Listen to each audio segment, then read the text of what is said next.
Hey guys, today we're going to learn to install an app on your iPhone. The first thing you're going to want to do is locate your Apple iStore. Once you've launched your App Store, it will take you to the Today screen, which is just a highlight of the things that are popular at the moment. From here you're going to want to find your way to the search bar, which is down the bottom right. From here you're going to want to type in the name of the app that you're looking for. In this case we're going to look for the COVID Safe app. Once you've typed this in, you're going to want to hit the search button down at the bottom of the keyboard there. So the icon that will generally show up will be a Get icon. In this case we have already installed this program, so it is actually just a cloud symbol. From here you're going to want to click on the Get icon, and that will begin to download the program.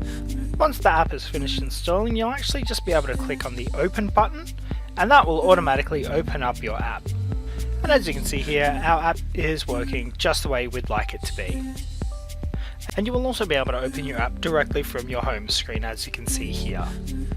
Thank you very much for joining us today, and we hope that we can help you out with some more tutorials further down the track.